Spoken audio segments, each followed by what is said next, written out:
All right, you guys. We are going to continue on in this series that we've been in. We started it on Easter Sunday. We started this series called Coming in Second. Or not Coming in Second. Did we? It's Coming in Second. I can mess myself up here. But it's called Coming in Second, and we're in week number 3 of it. And really what we're doing is we're just kind of taking the best second stories of the Bible. So the people who've had big turnarounds in their lives, the people who have, like, life was going one way and then God showed up and suddenly life was going a totally different way. We're just kind of examining these stories and saying, what can we learn from these about our own second stories? Because the story of this church is called Second Story Church for a reason, and we're kind of unpacking that as we go through this series. And today, as we kick this off, we're in week number 3 with a woman named Rahab. Now, Rahab might not be a name that you're aware of, might not be a name you're familiar with, but she's a very, very important person in the Old Testament, and we're going to see why in just a minute. And before I read the scripture for today, I just want to set this up a little bit, okay? So as we dive into Rahab's story today, here's where we find her. The Israelites are just about to go into the Promised Land. And Joshua is in command of the armies of Israel, and he's sending out spies into the land to kind of make sure that things are as God said that they would be. And we're kind of walking into this saying, okay, it's about to happen. What do we need to do first? What kind of information do we need? Let's send out some spies and we'll figure it out. So Joshua sends out these spies, and then we're going to pick this up in Joshua chapter 2. Now, for the sake of brevity, I'm going to be skipping around a little bit in Joshua 2, okay? So if you're following at home, I know there's more in the chapter, okay? I do, but we're just going to try to tell the story of Rahab as concisely as we can here this morning. So this is Joshua chapter 2. I'm going to start with We're going to start with verse 1 and go all the way through verse 9, and it says this. It says, "Then Joshua secretly sent out 2 spies from the Israelite camp at Acacia Grove. He instructed them, scout out the land on the other side of the Jordan River, especially around Jericho. So the 2 men set out and came to the house of a prostitute named Rahab and stayed there the night." How'd you like to get that ministry report in the morning? Yeah, spies to Joshua. Yep, we found a place to stay. It's with a prostitute. We're good. It's all good. Everything, okay, awesome. It's already working out really, really well. So they're in Rahab's house, and it says in verse 2, "But someone told the king of Jericho, 'Some Israelites have come here tonight to spy out the land.' So the king of Jericho sent orders to Rahab, 'Bring out the men who've come into your house, for they have come here to spy out the whole land.' Rahab had hidden the 2 men, but she replied, 'Yeah, the men were here earlier, but I didn't know where they were from. They left the town at dusk as the gates were about to close, and I don't know where they went. If you hurry, you can probably catch up with them.'" Verse 6, "Actually, she had taken them up to the roof and hidden them beneath bundles of flax that she had laid out. So the king's men went looking for the spies along the road leading to the shallow crossings of the Jordan River. And as soon as the king's men had left, the gate of Jericho was shut. Before the spies went to sleep that night, Rahab went up to the roof to talk with them. 'I know the Lord has given you this land,' she told them." And I'm going to skip to verse 12 here, because she has a whole conversation with them. And we're going to unpack that in just a little bit. But skipping down to verse 12, it says, "Now swear to me," this is Rahab talking to the spies, "Now swear to me by the Lord that you will be kind to me and my family, since I've helped you. Give me some guarantee that when Jericho is conquered, you'll let me live, along with my father and mother, my brothers and sisters, and all their families." Now, I'm going to skip ahead in the book of Joshua here, because Rahab was true to her word. And she did help the spies, and she got them to escape. And then the war happens, and the people march around Jericho, the walls fall, and the Israelites take over. And then we're going to pick it back up in Joshua chapter 6, verse 22, where it says this. This is after the war has happened. It says, "Meanwhile, Joshua said to the 2 spies, 'Keep your promise. Go to the prostitute's house and bring her out along with all her family. The men who had been spies went in and brought out Rahab, her father, her mother, brothers, and all her other relatives who were with her. They moved her whole family to a safe place near the camp of Israel.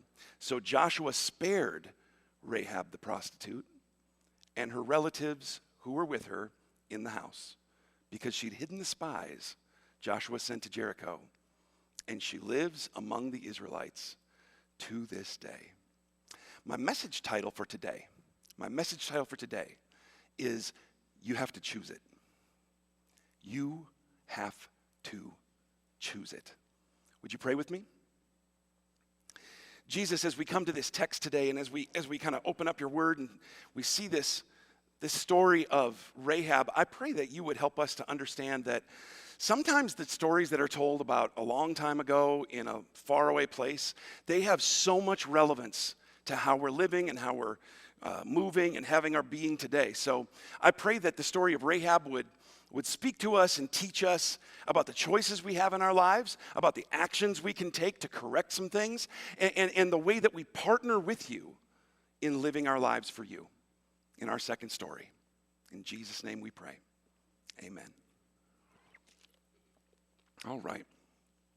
A few years ago now, I was on vacation with my kids in Disney World, and we were on a carousel where you sit on, it's just like a merry-go-round kind of horse. You sit on the horse, it just goes around in a circle. There's nothing really big about the ride. But my daughter, Abby, had just purchased a new pair of Mickey ears. Now, if you've been to Disney World, you understand that these are like standard issue, right? this is what you wear. I know it's weird, okay? If you've never been, you're like, what? Yeah, no, you do. It's especially girls. You have a headband, it's got like the ears on it, the big circles, and you wear it on your head throughout the day, and it's just kind of a thing. Well, she had bought one of these, and she asked me to hold the bag as we're on the carousel. So I got on the carousel, and I put down the bag to get on my horse, my trusty steed, and as the thing's going around, I'm laughing and joking around with the kids and having a good time. But when we got off, I left the bag on the carousel. I started walking away. Didn't realize it for like 10 minutes. So about 10 minutes later, Abby looks at me and she goes, okay, hey, where's my ears? Time to get back in uniform, right? And I said, yeah, I don't know. You gave them to me, right?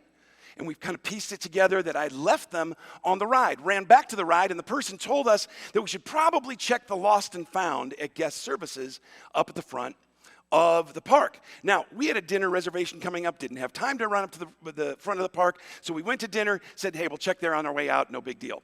We went, we had dinner, and on the way out to dinner, my youngest son, Sam, he left his backpack at the dinner. So we got away from dinner, 10 minutes away from there. He's like, oh no, I forgot my backpack. Went up to try to get the backpack. And the waiter had actually told us, yeah, you know what, I saw it. I sent it up to, guess where? Lost and found, up to guest services. So all your stuff is like all up there, should be there waiting for you. We thought, no big deal. We'll get it on the way out. By the way, can you imagine being in charge of the lost and found at Disney World? What kind of a horrible job would that, like thousands and thousands and thousands of people misplacing things, dropping things, losing things, everywhere they go, stuff that falls out of stuff. I mean, I can't even imagine that job, and they're all gonna be mad at you when they can't find them, right? It's gonna be a really great job. A couple of hours went by, and we finally went to guest services where the lost and found was. Now listen, just like everything else in Disney World, guess what there is in front? It's a line. It's about 45 minutes deep. Okay, it's out the door, through the turnstiles, across the street, like you are going to do some waiting to get to see if your stuff is even still there and talk to somebody. When it was finally our turn, the person who was assigned to us was from Brazil. And no offense to my good friends, JP and Lee, I know that we got missionaries here, we got people from Brazil. It's nothing against the people of Brazil. But this poor woman, her English was just rough. She didn't understand anything we were talking about, had to describe this stuff several times to try to get it. Eventually, she goes back, she looks for our things for no more than 30 seconds. She did not, there's no effort put into this at all. And she came back with a form for me to fill out. And through her broken English, she told me, yeah, you can fill out this form, And sometimes people find things this way. So what are you talking about? Nobody's going to find anything this way. It was terrible. At this point, listen, people in back of us in line are starting to breathe down our neck a little bit. They're getting impatient. It's getting late. The park is closing. We walked out of the building empty-handed, and we just stood there in the street. And we didn't know what to do. I didn't know what more to do.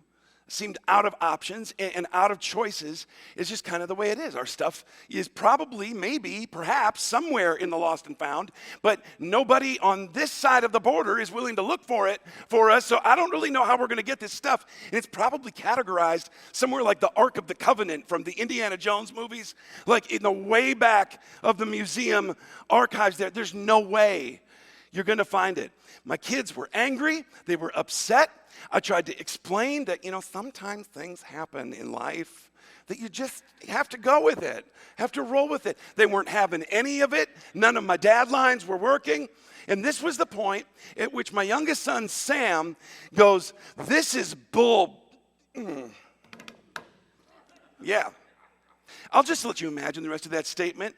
But he was colorfully expressing his disdain for the current condition of the present situation. And he turned right around. He walked right back into the lost and found. I called out to him, "Where are you going?" He just turned right around at me, and he looked me dead in the eye. And he goes, "I'm going to get our stuff back." The rest of us stayed outside brainstorming ways we were going to be able to console him when he comes out, because he's going to be super ticked. They can't find this stuff. Sure enough, 20 minutes later, Sam walks out of the building holding his backpack and another bag. He's got our stuff, one with the ears, and he's got his wallet in it. He's got everything that we lost. I couldn't believe it. I had no idea how he got them, to be honest with you. I don't really want to know how he got them. I'm just going to leave that between Sam and Jesus. But the chances, you guys, the chances of them having this stuff, these bags that are so small, amidst these thousands and thousands and thousands of other things that have been lost, and we've been told that our stuff is gone, it's just not a real likely scenario that's going on here. Sam was to a point where he would not take no for an answer. There's only one choice here. I'm done talking about this. I am going to get our stuff back. I'm going to find it, and I'm going to bring it back. And I was thinking about this week because I kind of wonder how many times Rahab had tried to get her stuff back by the time we meet her in the book of Joshua.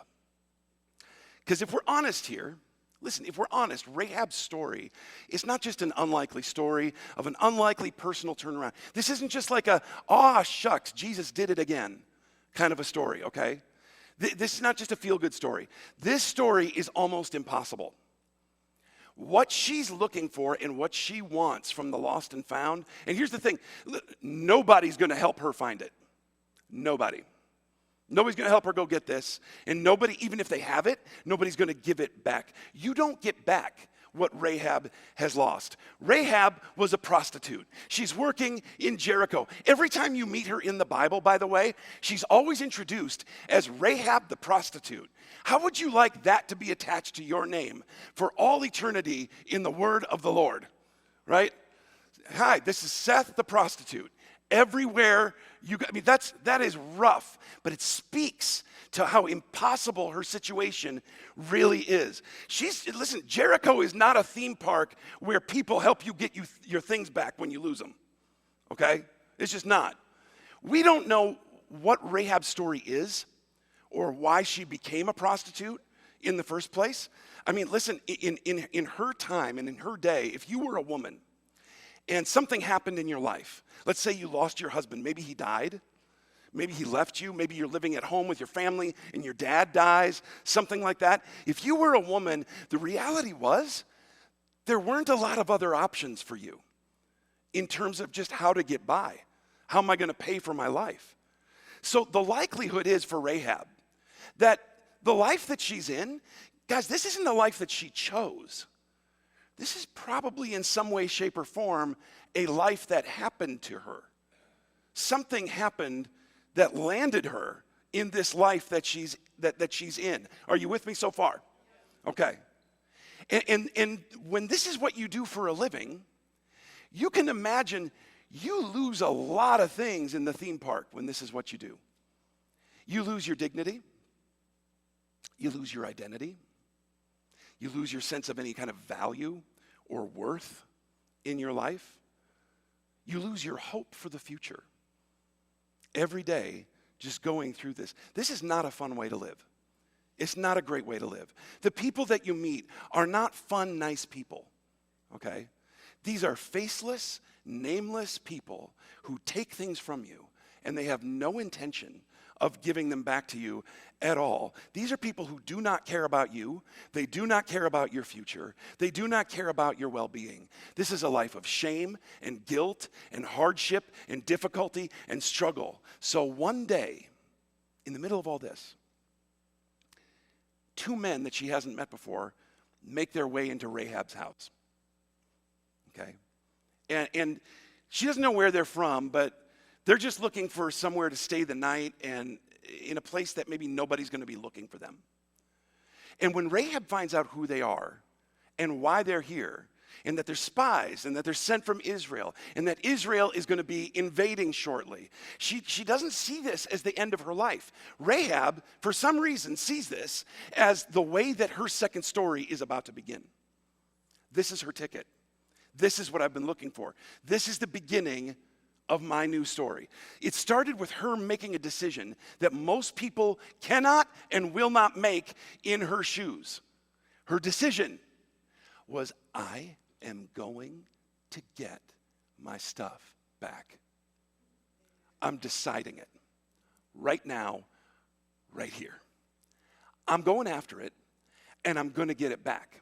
So, in the time that we've got left this morning, what I want to do is I want to talk about three different ways that Rahab's second story tells us something about all of our second stories. Because listen, this is so cool. What we learn from Rahab, okay, is that second stories, they don't happen magically. They don't. They don't happen magically. Listen, second stories are not about like fairy tales and unicorns and rainbows and like stuff that just sort of happens and it's all awesome or something like that. These aren't a part of the theme park, okay? Second stories are things that you have to choose. You've got to choose it. You've got to walk into it. You've got to do it every day, every week. You have to choose it. Say it with me. I've got to choose it. Say it again. I've got to choose it.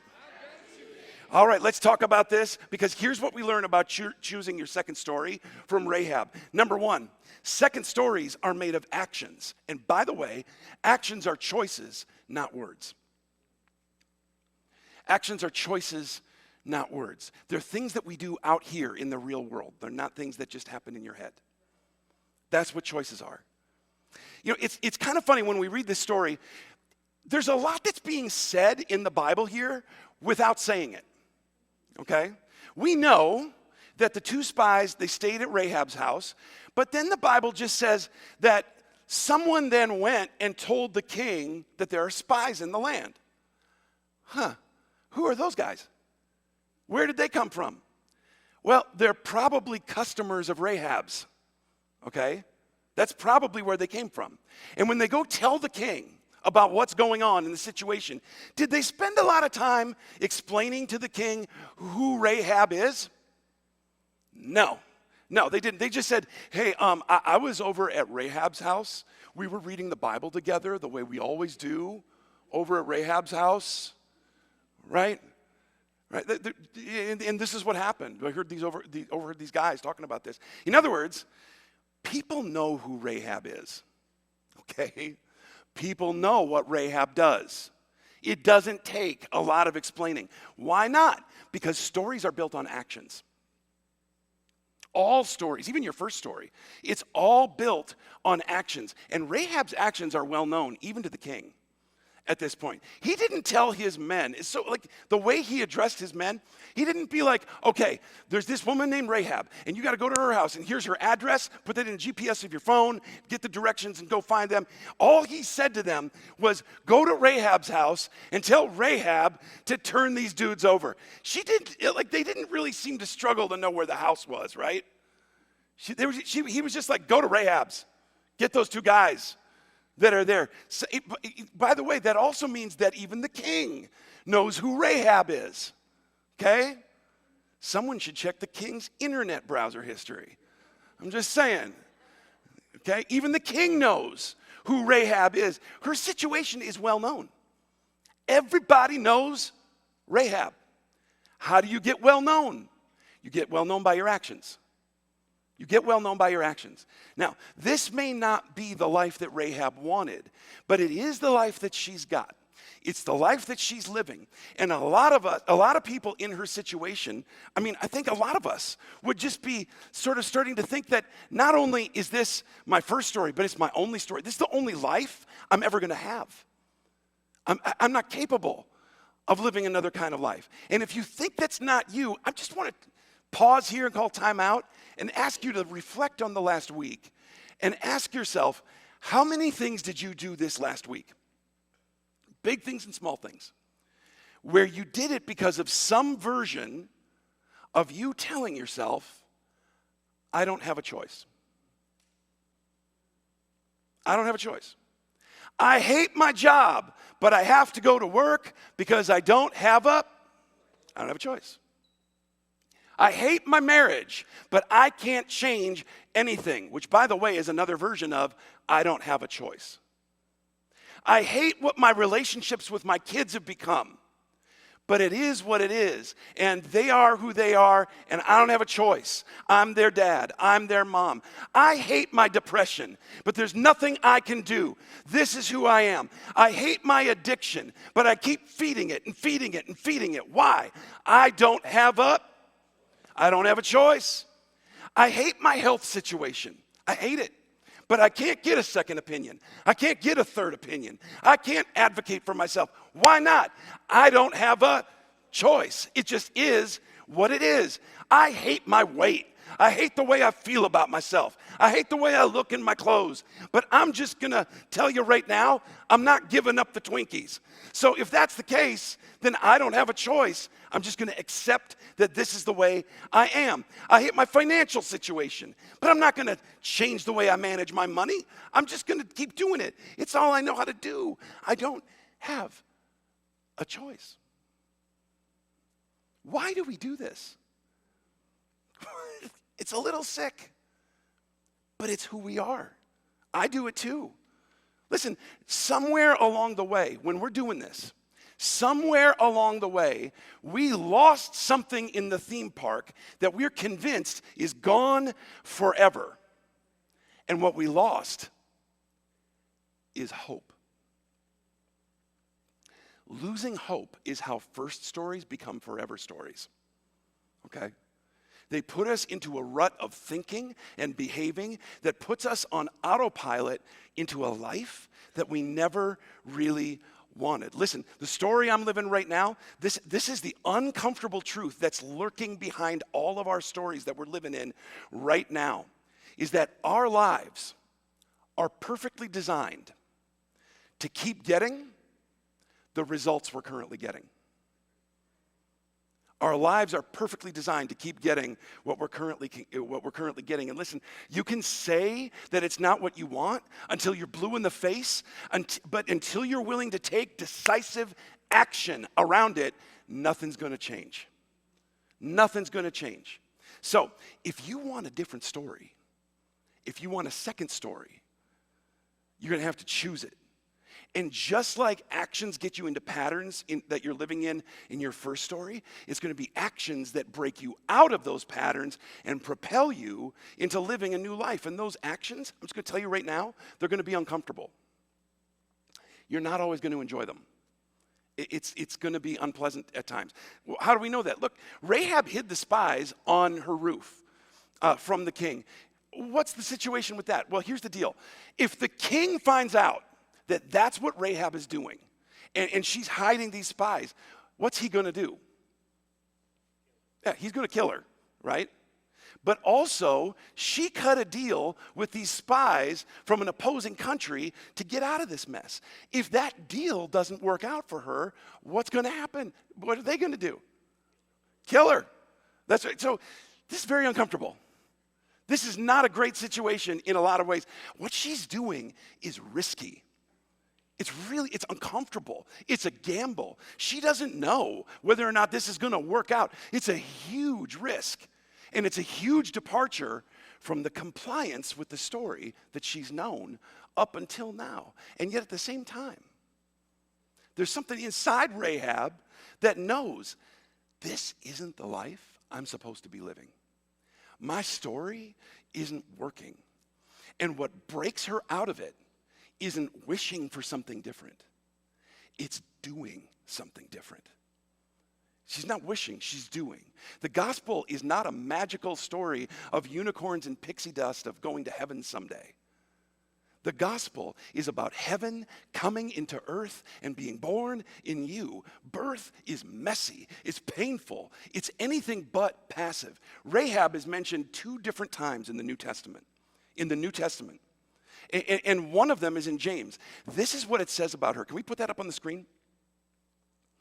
It says, Rahab the prostitute is another example. She was shown to be right with God by her what? By her what?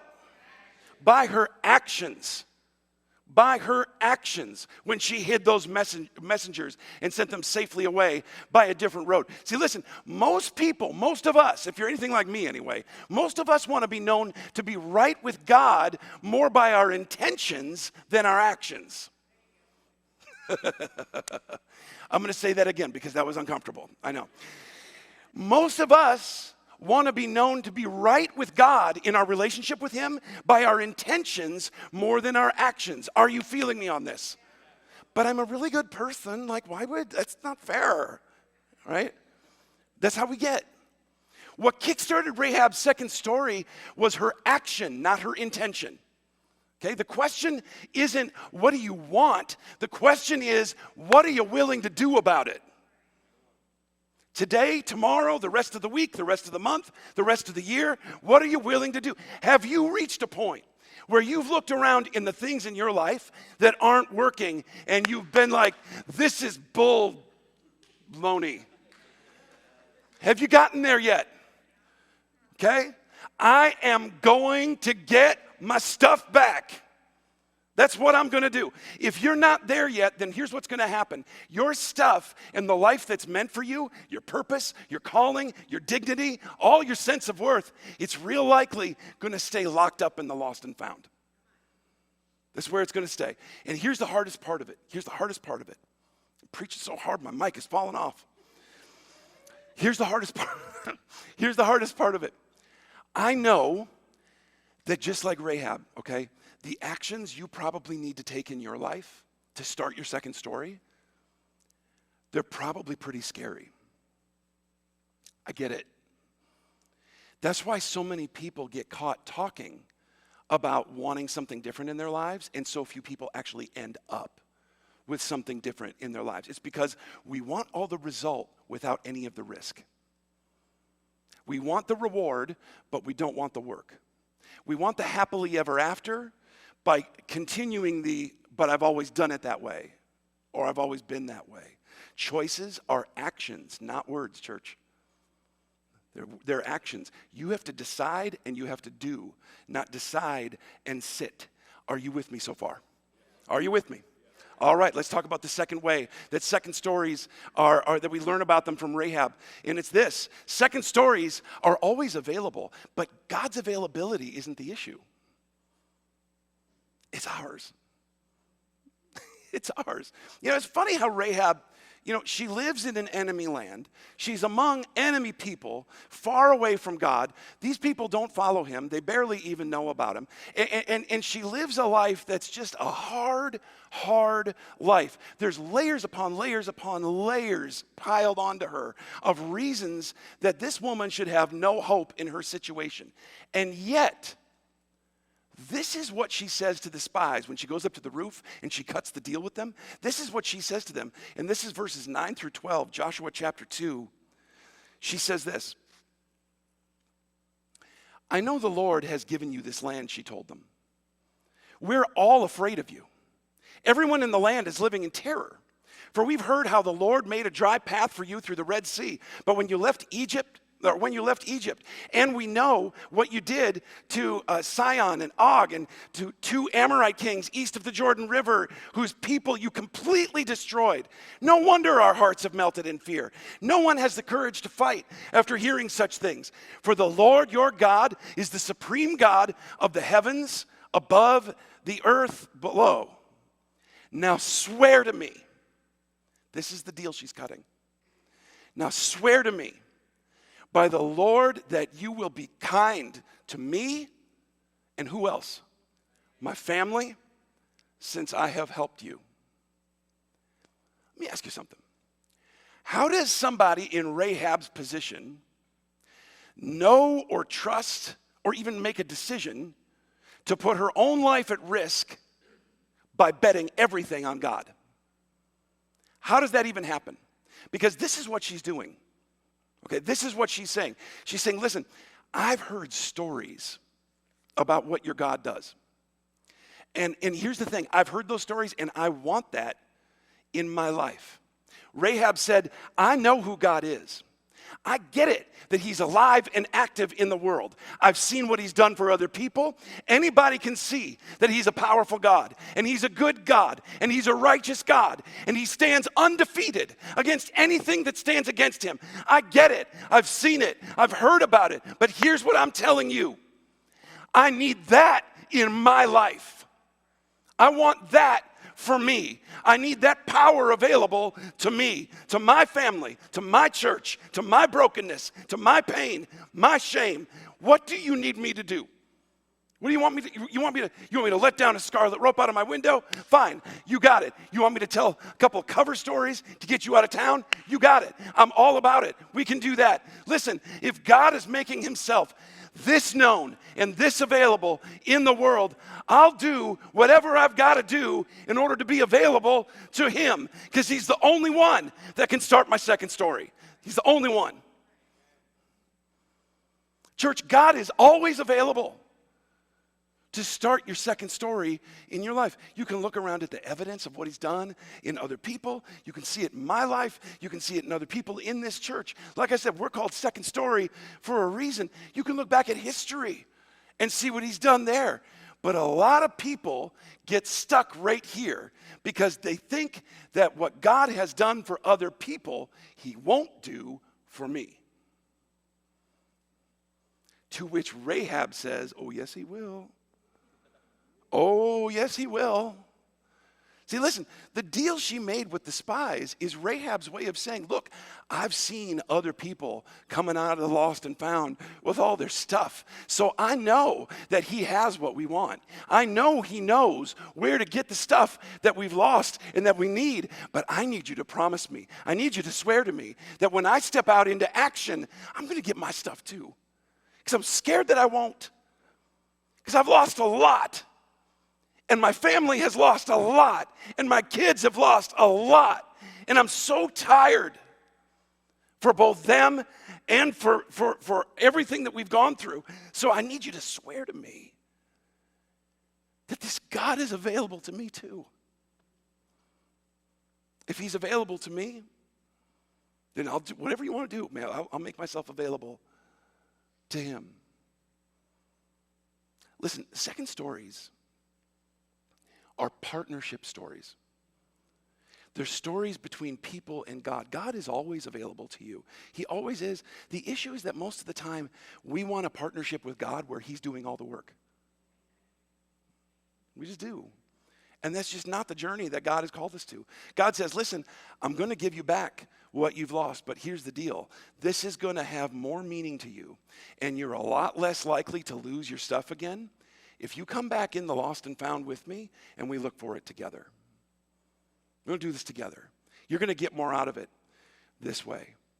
So as you're working through your stuff, as you're going to counseling, as you're worshiping and making yourself come to church even when you don't feel like coming to church. And when you're kind of turning to God in prayer, even if it's just a prayer to say, God, I need you to show up. I haven't seen you in a long time. I don't know where you are. Is you're doing all these things. What is this? This is how you pick up your cross and follow Jesus. This is working out your salvation with fear and trembling. You don't need to do the work of finding it. Jesus already found it. That's what the cross is all about. He's already got it in back waiting for you.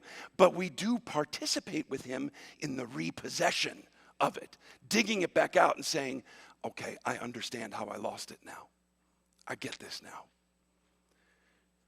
You've got to choose to be available to the work of God in your life. Otherwise, what happens is that what happens to us, the same thing would have happened to Rahab, is that you've got all the power in the universe available to you.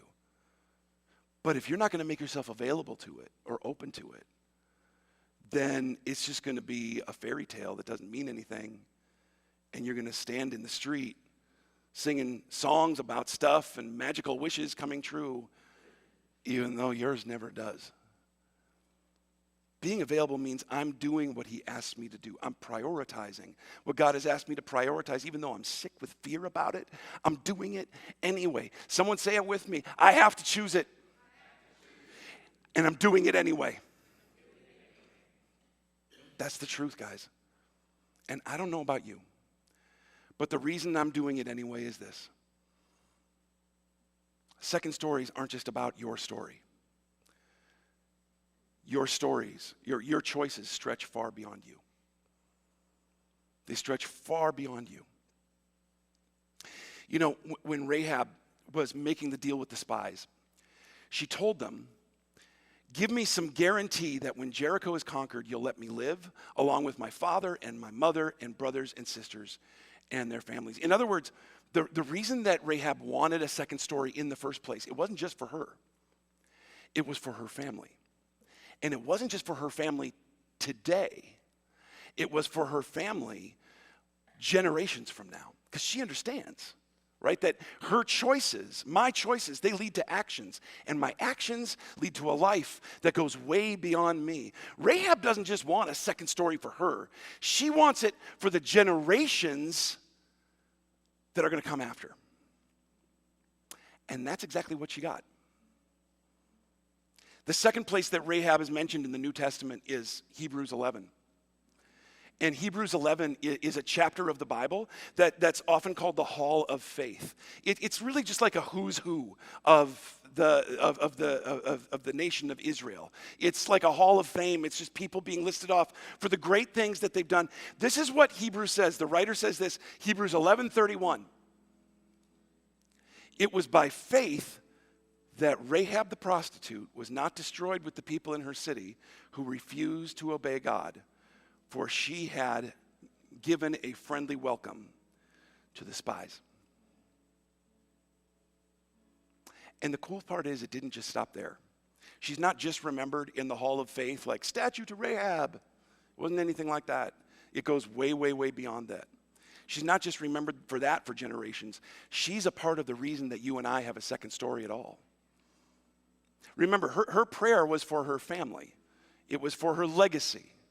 That generations would be impacted because of the second story that Rahab lived out. And in the book of Matthew, what we read, this is unbelievable, is that not only was her family saved, but Rahab's kids had kids, and their kids had kids, and their kids had kids, and their kids had kids, and their kids had kids, until eventually one of those kids was named Jesus, who just like his great-great-great-great-great-great-great-great-great-grandmother, Rahab, would one day face a decision that required him to take action based on his faith. The action was based on his willingness to be available to God even when it's terrifying, even when it's hard, and he didn't want to, and it cost him everything. He had to choose it. He had to choose it. He had to choose it. And the second story that he lived as a result is the reason that I'm here. It's the reason that you're here. See, Rahab's story is still having an impact. It's still around. You and I are caught up in it. We're a part of it. Second stories, guys, it's not about what you tell yourself in your head. It's not even about the story that you want to live. It's about the story that you're willing to live out in the real world, in your real relationships, in your real life. You've got to choose it and recognize that your moment is now. And that, listen, God may be outside the walls of my heart, but his armies are ready to invade. And my second story is going to start, but it's not going to start by me sitting around and crying about what's been lost and what could have been and what I should have had. If I'm going to have a second story, then I'm going to have to start getting intentional about this thing. I'm going to have to start getting down and dirty every day with this thing. I'm going to have to throw some ropes down. I'm going to have to let some people in to come and help me. I'm going to have to take some action that hides the word of God in my heart. So when the battle comes, his promises are what's flowing out of me.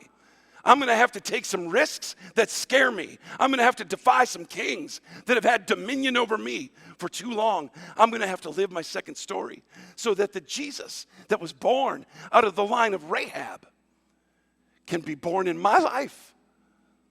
And as he's born in my life, that he can be born in my children's and my children's children and their children's children.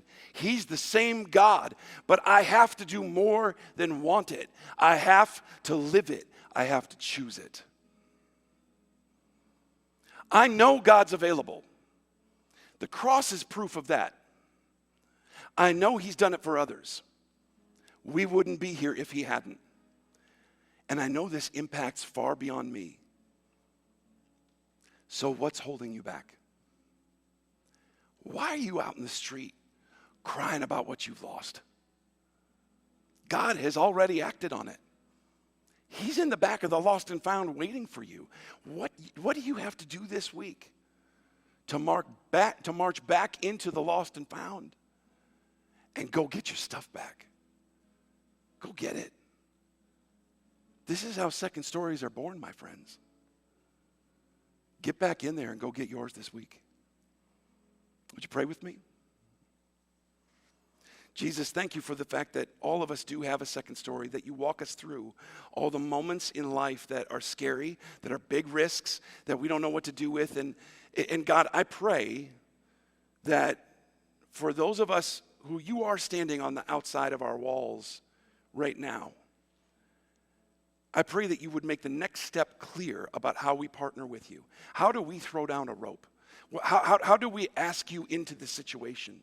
Who do we need to ask in and partner with in our lives? How do we go get the help that we need to live out the story that you've called us to live, so that the Jesus that you sent across at Calvary is a Jesus that emptied the grave on Easter Sunday and is alive and well in us, so that our legacy is a story that's worth living. Help us to take whatever step that is and to have the courage to do it. In Jesus' name, amen.